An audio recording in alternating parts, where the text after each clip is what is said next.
अल्लाह ताला जी ज़ात बाबरकात कुरान पाक में फरमाया वब्तगू इलैहिल वसीला।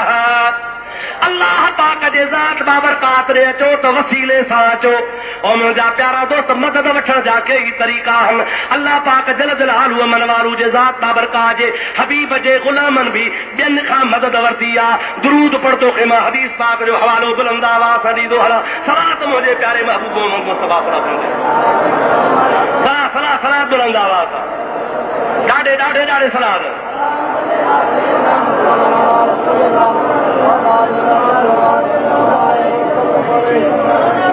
जागो थाला निंद्र अथव। मदीने शरीफ में चओ सुभान अल्लाह सैयदना फारूक आज़म जे खिलाफत जो दौर आहे। चओ सुभान अल्लाह। कंहिंजी खिलाफत आहे? ॾाढे त चओ कंहिंजी खिलाफत आहे? फारूक आज़म। उन्हनि जे खिलाफत जो दौर आहे। ॾुकार अची पियो। ॾुकार छा पियो अदा? ॾुकार पियो।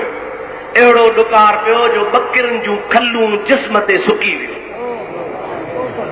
माण्हुनि हिकिड़नि बकरी कुठी खल जो लाथऊं त खल लाहिण खां पोइ हुन में गोश्त हुयो ई कोन। खल लाहिण सां हॾा ज़ाहिर थी पिया। सम्झो था अलाए न?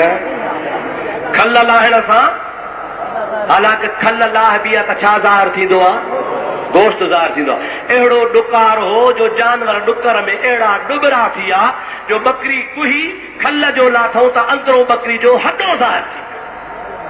का शइ कान हुई। हज़रत अमीर उमर वटि माण्हू आया ऐं अमीर उमर मुल्क में ॾुकार आहे छा कजे?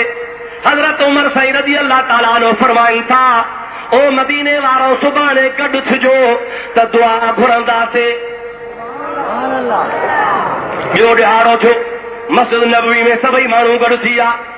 हज़रत उमर फारूक रज़ी अल्लाह ताला अन्हु हज़रत अब्बास जे बाह मां वरितो आहे। ओ मोहम्मद मुस्तफा जा चाचा हलिया काॾे हलां? जबल जे मथां था चढ़ी हलूं।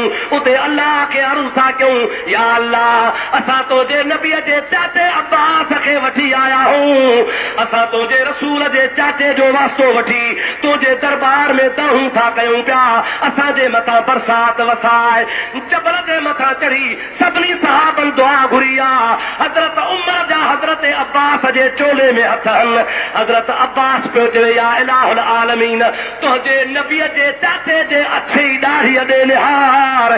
तुंहिंजे नबीअ जो कुराड़ो ॾाढो वठी आया हल। ओ मुंहिंजा मौला नबीअ जे चाचे जे सदके मदीने वारनि ते मींहुं वसाए। अञा जबल तूं लथा ई कोन्हनि त एॾो मींहुं वठो आहे। एॾो मींहुं वठो आहे जो मदीने जे घिटनि मां पाणी वहण शुरू थी वियो।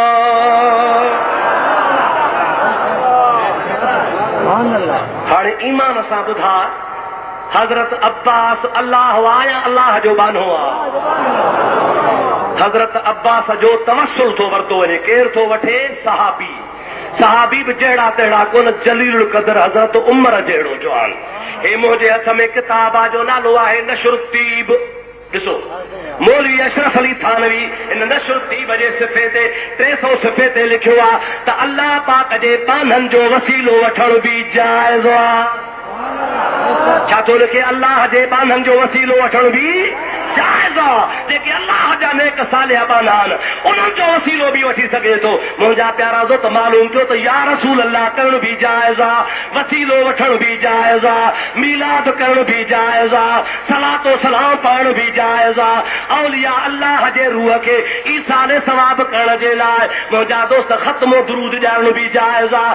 फंटर करण बि जाइज़ आहे। पर अल्लाह अकबर करे करण बि जाइज़ आहे।